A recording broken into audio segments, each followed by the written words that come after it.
سڵاو بەڕێزانم کاتتان باش خۆشحاڵم جارێکی دیکە لە بەرنامەی بەرەو هەڵبژاردن دێمۆلاتان بەرنامەی ئەمجارە بە شێوەیەکی مەیدانی هاتوونێتە گەرمیان و لەگەڵ بەڕێز بەرپرسی لقی 22 گەرمیان لەسەر کۆمەڵێک بابەت و تەوەری گرنگ دەربارەی هەڵبژاردن گفتوگۆ دەکەم. ئاشکرایە لە ئەم جارەی خۆلی هەڵبژاردن بەراورد بە ڕابردوو پارتی جۆرێک لە بانگەشەی هێمنی دەست پێ کردووە. بە جۆرێک ئەم بانگەشەیە هەندێک جار نارەکانی پارتی یاخود ئەوانەی کە کێبەرکەی پارتی دەکەن لە هەڵبژاردنە رەخنەی توندیاخ و سەرنجی نابەجێ لە کار و ئەدای پارتی دەگرن، بەڵام پارتی ئامادە نییە وەڵام هیچ یەک لەم سەرنجانە بداتەوە. لەسەر بابەتی دۆخی پارتی لە سنووری گەرمیان بە شێوەیەکی گشتی گفتوگۆ دەکەم. ئەو بەدەمەواتنی کە لە یەکەم ڕۆژی بانگەشە تا ئێستا کراوە ئایا بەدەمەواتنێکی باشە؟ ینی ئەوەی مسەوگەر کردووە کە کاندیدی پارتی بەبێ کێشە دەچێتە پەرلەمانی عێراق و هەندێک بابەتی دیگەی تایبەت بە بەرنامەی پارتی بۆ دوای هەڵبژاردن کە میوانەکەم حتمەن ئەندامی ئەنجومەنی سەرکردایەتی پارتیشە زانیاری وردی لە دەربارەی و بابەتی کە ڕەنگە لێرە و لەوێ کادرێکی خۆ ئەندامێکە بێت نیگەران بوو بێت لە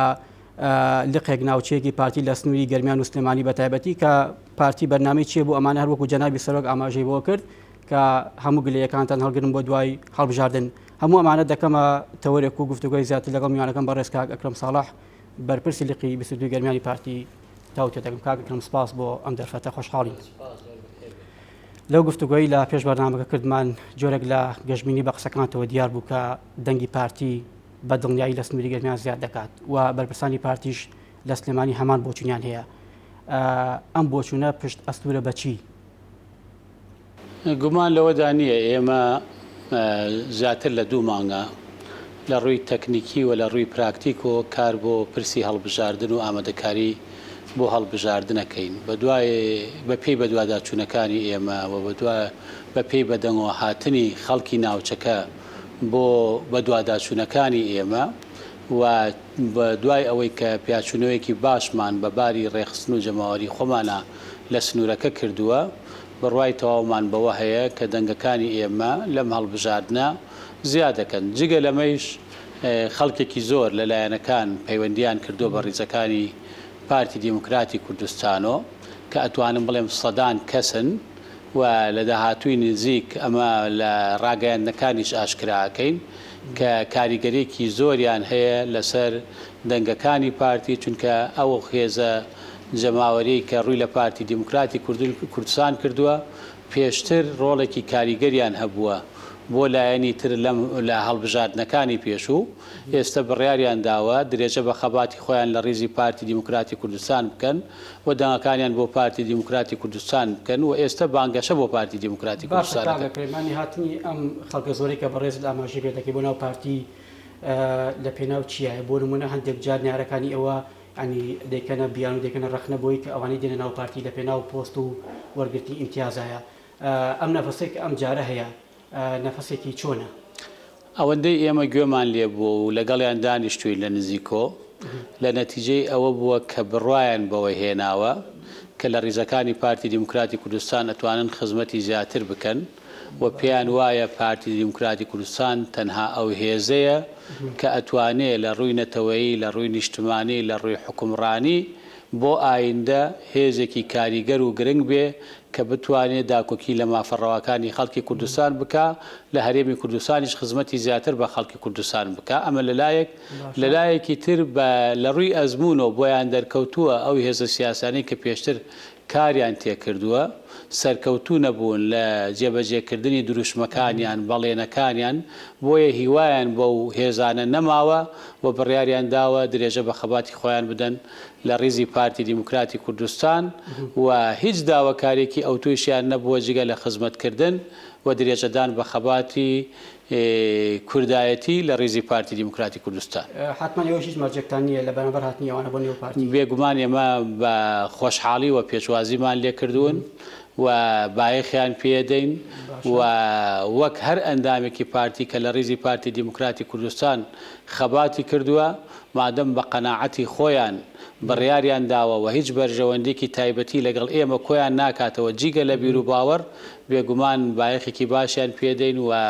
هەوڵ ئەدەین لە ڕێزەکانی پارتی دیموکراتی کوردستان ڕۆڵی بەرچاوی خۆیان ببینن. هاتنەکە لەسەر حسابی ئەندام و لایەنگانی پارتیە بۆ نێو پارتی چون دەوترا بۆ هەموو ئەوانەی کە هاتنەتە پارتی جۆرێک لە ئەفزەڵیتیانە بۆ بەسەر ئەوانەی کە چنێکە لەم حیزبەدا خزمەت دەکەن. يعني بۆ ئەمجارە ئەمە ژوایە یاخود نەخێر بابەتەکە تەنها بڕابوونە بە قەزیەکە. پارتی دیموکراتی کوردستان هەمیشە چەتری کۆکردنەوەی هەموو خەڵکی کوردستان بووە، هەموو ئەوانەی کە دێن درێژە بە خەباتی خۆیان لە ڕیزەکانی پارتی بدەن، پارتی دەرگای کراوەیە بۆیان و پێشوازیان لێکا و بە هیچ شێوەیەک هاتری ئەو جەماوەرەیە ئەو خەڵکە خۆشەویستە بۆ ڕیزەکانی پارتی دیموکراتی کوردستان لەسەر حسابی خەڵکی پارتی نییە،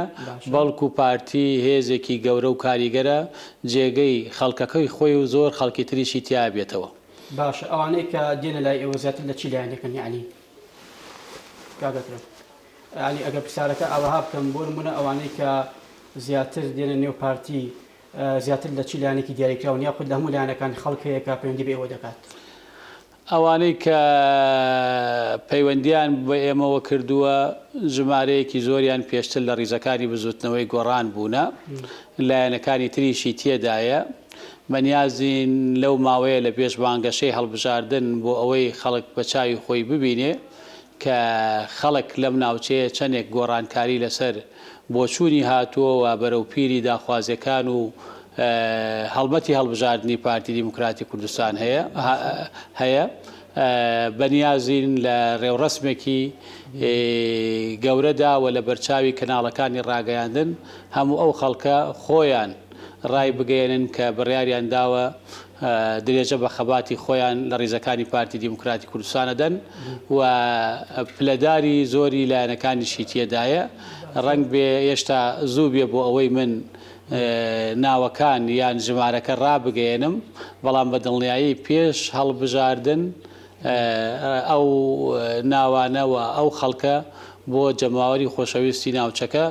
ئەو خەڵکی کوردستان ئاشکرا ئەکەین و ئەوان بەشێکی زۆریان ئێستا لە ئۆفیسێکی هەڵبژاردن کە لە گەرمیان کردومان تۆ پارتی دیموکراتی کوردستان کەواتە گەر بەم پێوە و میعمار و تێگەشتنە بێکە بەرپرسی لەقەیەتی بۆ نفوس و جەماوەری پارتینەوە بژاردنەکەواتە ئێوە کاندیدەکەتان مسۆگەرە دەرچێت. ئێمە هیوایەکی زۆرمان هەیە بۆ ئەوەی کاندیدەکەمان لەم هەڵبژاردنە سەرکەوێ. دیارە ئێمە لە بازنەی 5 سلێمانی بەشداری لەم هەڵبژاردنە، ئەم بازنەیە کە 4 کورسی هەیە، سنووری قەزاکانی دەربەری خان و کەلار و چەمچەماڵ و کفری و بناری بەمە و ناحەکان ئەگرێت، ناحوو گوندەکانی ئەم ناوچەیە ئەگرێتەوە. کاندیدی ئەمە خەڵکی ناوچەکەیە لە بنەماڵەیەکی قوربانی دەر و خاوەن ئەنفال و تێکۆشەری سنوورەکەیە، گەنجێکی خوێندەوار و بەتوانایە. ئومێدەکەین کە خەڵکی ناوچەکە متمانەی خۆیانی پێ بدەن و ئێمە خۆشمان هیوایەکی گەورەیمان هەیە بەوەی کە کاندیدەکەمان لەم هەڵبژاردنە سەرکەوتن بەدەستبێنێ. بەدەمەهاتنی چین و توێژەکانەوەی کە حتمما چەند ڕۆژێکی زۆرە بانگەشە دەستی پێکرد و لە بەرامبەر ئەمە چەند ڕۆژێک مابووی کە داخڵی ئەم هەڵبژاردە ببین لە ئاسل و حەجمێکدایە کە یعنی ئێوە لێ ڕازی بن و کاندیدی ئێوە دڵخوازی خەڵکە لەم سنوورە. ئەلبەتە ئەوەی ئێمە چاودێری بارودۆخەکەیەکەین تا ئێستا بەدەنگەوە هاتنێکی زۆر باش هەیە و لە هیچ کەسێکمان نەبیستووە کە تیمەکانی ئێمە ڕووی تێ بکەن و پارتی دیموکراتی کوردستان ڕەت بکاتەوە یان کاندیدەکەی ئێمە ڕەت بکاتەوە. ئێمە تیمەکانمان لە هەموو شار و شارۆشکە و گوندەکان بەردەوامن لە بانگەشەی هەڵبژاردن و ئەو ئاماژانەی کە بۆ ئێمە ئەگەڕێتەوە ئاماژەی هیوابەخشن و ئومێدی گەورەمان هەیە کە لەو هەڵبژاردنە بتوانین هەم دەنگەکانمان زیاد بکەین هەم کاندیدەکەمان سەرکەوێت. کاگەکرم یاسای هەڵبژاردنەکان گۆڕانی بەسەردا هاتووە کراوە بە چەند باسنەیەک، یعنی ئەمە بۆ ئەو حیزبانی کە دەنگیان وەکو پێویست نییە لە ناوچە و شوێنە جوگرافیەکان نابێت هۆی پەربوونی دەنگەکانی ئێوە، یعنی ئەمە بەزەرەر ناشکێتەوە بۆ ئەوەی کە دەنگەکانی ئێوە کەمکە نەتوانێت بکاتە حەجمێک ئەم کاندیدەی پێسە بخەن. ئێمە ئەلبەتە لەم سنوورە 6 لیژنە ناوچەمان لە بازنەی 5 سلێمانی بەشداریەکە، 2 لیژنە ناوچەی ترمان، لیژنەی ناوچەیەکمان هەیە کە بازنەی سەلاحەدینە، لیژنەی ناوچەی دووزە بازنەیەکی سربەخۆیە و لەوێش کاندیدمان هەیە کە دکتۆری هیوایە ژمارەکەی 44 و لیژنە ناوچەیەکی تریشمان هەیە دەنگ بۆ بازنەی خانەقین دیالە ئەدەن کە لە سنووری خانەقین دەنگەدەن، بەڵام زۆرینەی دەنگەکانی ئێمە و جەماوەری ئێمە دەکەوێتە سنووری قەزاکانی دەربەری خان و کەلار و کفری کە بۆ بازنەی 5 سلێمانیە. ئەلبەتە بە پێی دابەشبوونی هەڵبژاردن چەمچەماڵیش کە دەکەوێتە سەر لقی 19 هەر لە ئەم بازنگەیە دەنگەدەن بۆیە ئێمە لەم چوار قەزا کە کار بۆ کاندیدی بازنگەی پێنجەکەین کە کاندیدی لقی 22 لقی 19ەیە هیمەت بە هەوڵ و کۆششی هەموو لایەک هەوڵ دەین سەرکەوتنی بۆم سۆگەر بکەین. ینی مەبەستم پرسیارەکەم بە ڕوونی ئەوە بوو ینی ئیشەوەی قورستر نەکردووە لە چاو جاران لە چاوژانەکانی ڕابردوو نا پێم وایە ئێمە ئەنجومەنی سەرکردایەتی پارتی لە سلێمانی دەڵێت دابشکردنی بازنەکان بەم شێوە حەجمە لە بەرژەوەندی پارتیان نییە. ئەلبەتە بۆ پارێزگای سلێمانی ڕنگ بێ لەبەر ئەوەی دەنگەکانی ئێمە پەرد ئەبێ کاریگەری نەرێنی هەبێ بێگومان چونکە ئەگەر سلێمانی یەک بازنە بێ دەنگەکانی ئێمە هەمیشە لە سەروی 75,000 تا 90,000 دەنگ بووە لەم ناوچەیە بە ئاسانی کاندیدی دوو کاندیدی پێ دەرچووە بەڕاستی بەڵام ئەم شێوازە وای کردووە کە سلێمانی ببێتە 5 بازنە و دەنگەکانی ئێمە پەرد بێ بۆ ئەو پەردبوونەوە ئاکاتە کە هەوڵ و ماندووبوونی زیاتری بووە بۆ ئەوەی بتوانین کاندیدەکانمان سەر بخەین بەڵام لایەنی ئەرێنیشی هەیە لەوەی کە ئێستا لە هەر بازنەیە کاندیدێکت هەیە و ئەو کاندیدە تۆ ئەتوانی هەموو هێز و توانی خۆتی بۆ چڕ بکەیتەوە وەکو لە حیزبەکانە ئەڵێم نەک وەکو بە شێوەیەکی گشتی دەنگەکانی پارتی لە پارێزگای سلێمانی کارکردن بۆ کاندید لەم سیستەمە ئاسانترە بۆ ئێمە لەم ناوچانە بەڵام بە شێوەیەکی گشتی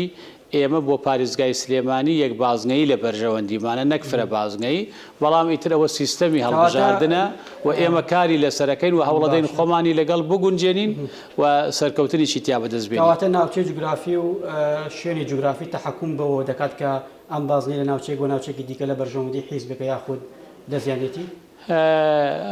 ئەم هەر خۆی سیستەمی هەڵبژاردنەکە لە بەرژەوەندی ئەو هێزانە نییە کە خاوەنی نفوزی کە من لە هەندێک پارێزگا زیاتر لە بەرژەوەندی هێزەکە گەورەکانە کە خاوەنی دەنگی زۆرن بۆیە دەبینین لەم هەڵبژاردنە زۆر جار هەندێک هێزی سیاسی هەر کاندیدیشی نییە بۆ نمونە لە بازنەی 5 سلێمانی ئێستا یەکگرتووی ئیسلامی کۆمەڵی ئیسلامی ئەمانە هەر کاندیدیان نییە بەڕاستی لە کاتێکا دەنگدەریشیان هەیە بۆیە شێوازی هەڵبژاردنەکە و ئەم شێوازەی ئەم دابشکردنە وای کردووە ئەو هێزانەی کە خاوەنی دەنگ نین یا خاوەنی نفوزی پێویست نین نەتوانن کاندیدیان هەبێت لە هەموو بازنەکان بەڵام ئەگەر سلێمانی یەک بازنەوەیە هەرێک لەم هێزانە ئەیانتوانی کاندیدێک تا دوو کاندید دەربکەن بەڕاستی بۆیە ئەم شێوازە شێوازێکی تایبەتە و ئەکرێ بڵێن ئەم جارە تێستە تاقیکردنویە بۆ هەموو لایەنەکان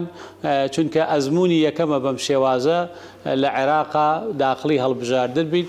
وێ دەکەین کە بتوانین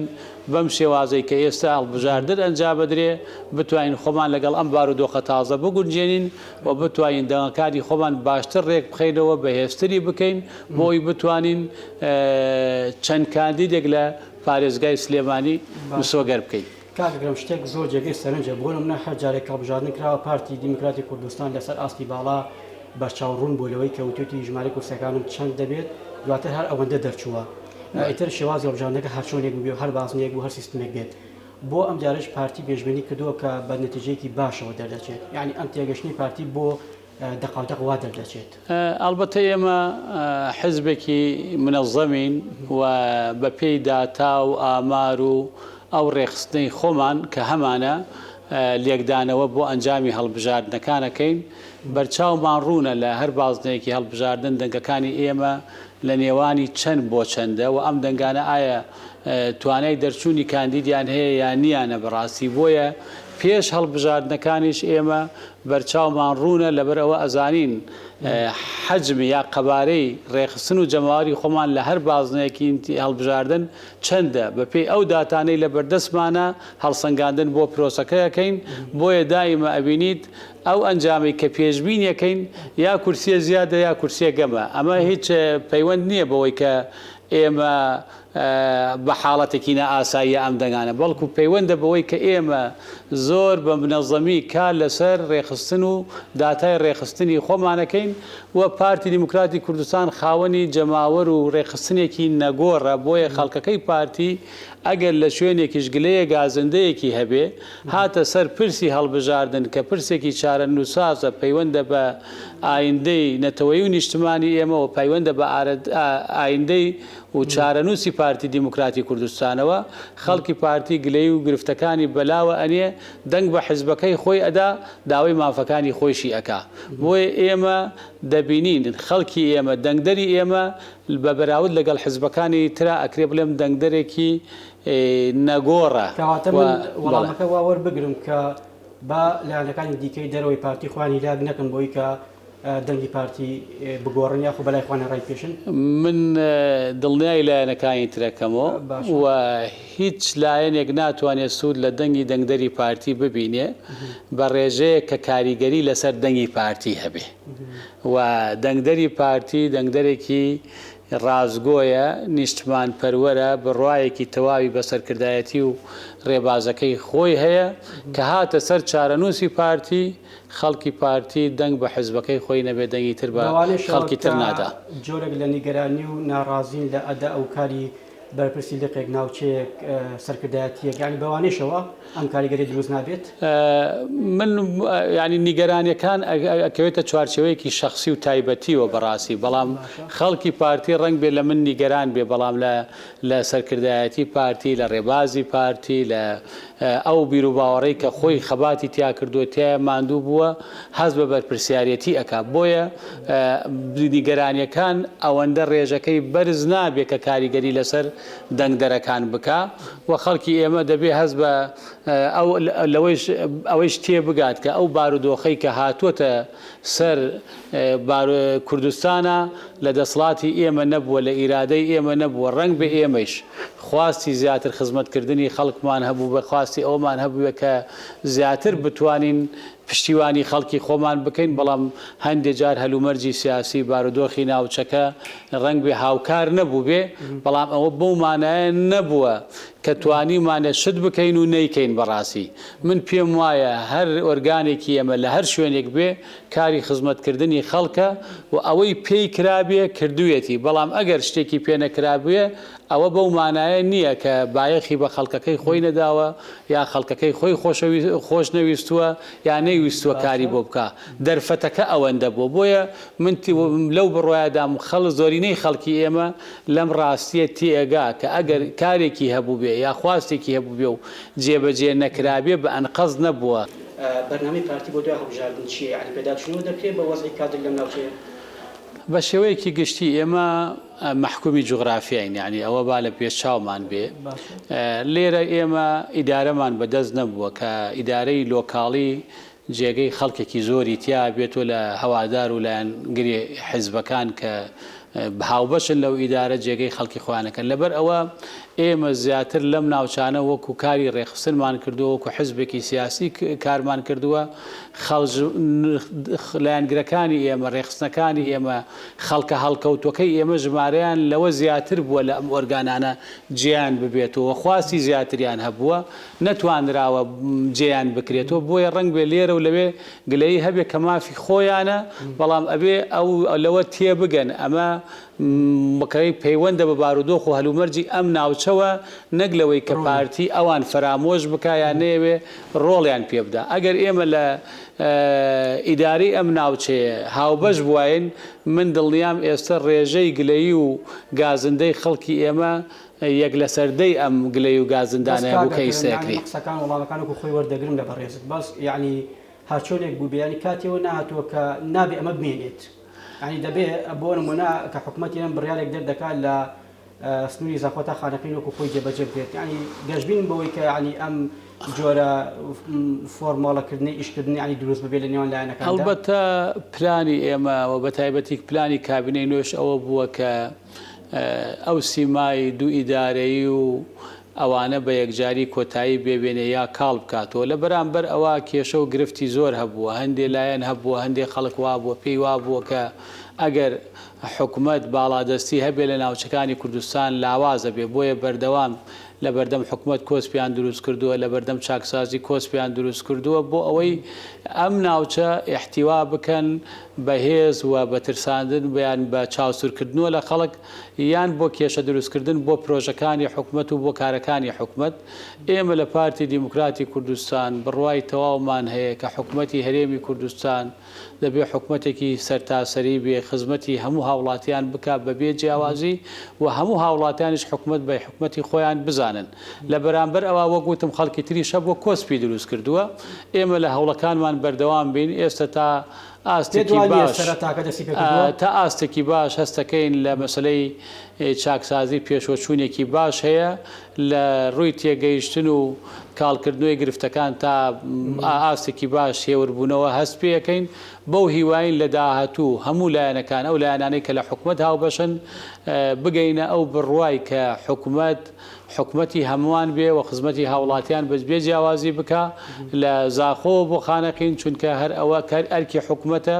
و هەر ئەوەیش لە خزمەتی ئایندەی هەرێمی کوردستانە کە حکوومەتێکی بەهێزی هەبێ حکوومەتێکی یەکگرتووی هەبێ و خەڵک هەز بە جیاوازی نەکا لە ناوچەیە کۆ لێرە لایەنگرەکانی پارتی دیموکراتی کوردستان یا هەر حیزبێکی تر هەست بە گوشار بکەن یان لە شوێنێکی تر خەڵکی تر ئەو گلەیانە لە ئێمە بکا بەڕاستی بۆیە ئێمە وەکو ستراتیش بە هیچ شێوەیەک لەگەڵ ئەو بابەتانە نین بەڵکو لەگەڵ ئەوەین کە حکوومەتێکی یەکگرتووی یەکدەست هەبێ کە خزمەتی هاوڵاتیانی کوردستان بکا بە بێ جیاوازی بەڵام بێگومان ئەمەش بێکۆسب نییە چونکە خەڵکێکی هەیە لە ناوخۆ لایەن هەیە لە ناوخۆ و ڕەنگ بێ خەڵکیش هەیە لە ئاستی دەرەوە بۆ ئەوەی کوردی یەکگرتوو نەبێ کورد بەهێز نەبێ هەرێمی کوردستان زیاتر پێش نەکەوێ هەوڵدا کێشە دروستکە بۆ ئەوەی ئێمە بە ئامانجەکانی خۆمان نەگەین پارتی توانیوێتی لەم کێبڕکەیە بە نەتیجەیەکی باشەوە دەربچێت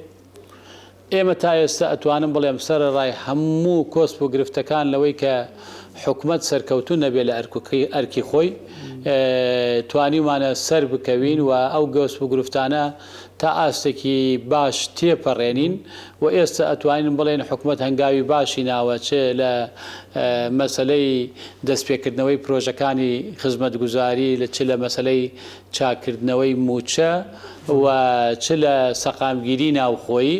بۆیە ئومێدمان هەیە کە ئەو قۆناغەمان تێپەڕاندبێ قۆناغی داهاتوو قۆناغی خزمەتکردنی زیاتری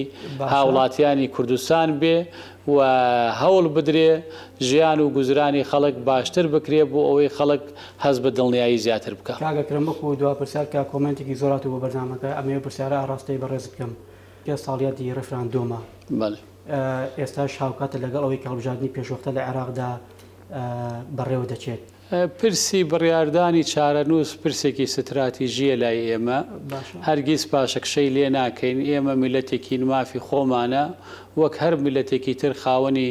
کیانی سیاسی و دەوڵەتی خۆمان بین بەڵام هەلومەرجی نێودەوڵەتی هەلومەرجی هەرێمایەتی تەنانەت هەلومەرجی ناوخۆیش لەبار نەبوو بۆ ئەوەی ئێمە لە ڕێفراندۆمە سەرکەوتنی یەکجاری بەدەستبێنین بەڵام پرۆسەیەکی مێژووی گرنگمان ئەنجامدا کە پرۆسەیە کە مێژوو شانازی پێوە بکە ئایندەی کورد سوودی لێ بنێت چکە لە مێژوودا بۆ یەکەم جار کورد توانی خۆی بڕیار لە چارەنووسی خۆی بدا کە دروستکردنی دەوڵەتی کوردستانە مادەم هەلومەرجەکە لەبار نییە بۆ ئەوەی ئێمە ئێستا سەربەخۆ بین و کۆمەڵگای نێودەوڵەتی جەخت لەوەکەنەوە کە کوردستانێکی بەهێز لە چوارچێوەی عێراقدا هەبێ پێویستە ئێمە لە بەغدا بەهێز بین بەڕاستی بۆیە ئێمە هەوڵ ئەدەین لە بەغدا زۆرترین کورسیمان هەبێ بۆ ئەوەی لە پەرلەمانی عێراق بەهێز بین لە حکوومەتی عێراق بەهێز بین کە پارتی بەهێز بێ کوردستان لە دەستێکی ئەمینترایە و لە چوار خولی پێشووی پەرلەمانی عێراقا ئەگەر خەڵک بەراورد بکا بە ویژدانەوە هەمیشە ئەندام پەرلەمانەکانی پارتی داکۆکی کەرێکی سەرسەختی مافەکانی خەڵکی کوردستان بوون بۆ ڕۆژێکیش نەمان بیست ئەندام پەرلەمانێکی پارتی یا خۆی بفرۆشیە یا مزایدە بە هەرێمی کوردستانەوە بکە بە پێچەوانەوە زۆر ئەندام پەرلەمانمان بینی کە بەدەنگی خەڵکی کوردستان چوونە پەرلەمانی عێراق لەوێ ئەوەی دوژمنەکانی کوردنیان کرد ئەوان کردیان کەوتنە کاری سێخوڕی لەسەر هەرێمی کوردستان و وایان لە حکوومەتی عێراق کرد کە بودجەی خەڵکی کوردستان ببڕێ، وایان لە حکوومەتی عێراق کرد کە پەلاماری کوردستان بدا، کێشە بۆ هەرێمی کوردستان دروستکە. بۆیە خەڵک ئەبێ ئەزمموی ئەو چوارخولەی پەرلەمانی پێشووی پەرلەمانی عێراق لە بەرچاو بکرێت، دەنگ بەو خەڵکانە بدا، بەو لایەنە بدا کە سازش لەسەر لە بەرامبەر مافەنەتەوەی نیشتمانیەکانی خەڵکی کوردستانە ناکە. کاواتە کاگەکرم گەڕانەوە بۆ بەغدا نەک تەنها لێدانی لە ڕفراندۆم بەڵکو وەکارێکی باشە بۆ ئەوی کە پارتی ئیشی لەسەرگەڵ لە داهاتوودا. ئێمە ئەمانەوێ بۆ ئەم قۆناغە لە بەغداوە داکۆکی زیاتر لە مافەکانی خەڵکی کوردستان بکەین، دەستور وەکو خۆی جێبەجێ بکرێ، ئەو کێشانەی کە لە بەغا هەمانە لەگەڵ حکوومەتی عێراقی لە دوای ڕوخانی ڕژێمی سەدام و تاکو ئێستا بە هەڵواسراوی ماوەتۆ چارەسەر بکرێ. ئەلبەتە بۆ ئەوەی بتانی ئەم کێشانە چارەسەر بکەی پێویستمان بەوەیە لە بەغدا بەهێز بین، بۆیە هەوڵەدەین زۆرترین کاندید بنێرینە پەرلەمانی عێراق بۆ ئەوەی لەوێوە داکۆکی لە مافەکانی خەڵکی کوردستان بکەین و ڕێگە نەدەین خەڵکی خۆفرۆشت مزایدە بەسەر هەرێمی کوردستان. زۆر سپاس بۆ بەڕێز کاک ئەکرم ساڵح بەرپرسی لقی 22 گەرمانی پارتی دیموکراتی کوردستان. سپاس بۆ زانیاریەکان، سپاس بۆ ڕوونکردنەوەکانت. زۆر سپاس بۆ ئێوە. بینەرانی بەڕێز و خۆشەویست ساتەوەرێکی دیکە و بەرنامەیەکی دیکەی بەرەو هەڵبژاردن با هیوای تەندروستێکی باش و پابند بوون بە ڕێنمایە تەندروستیەکان.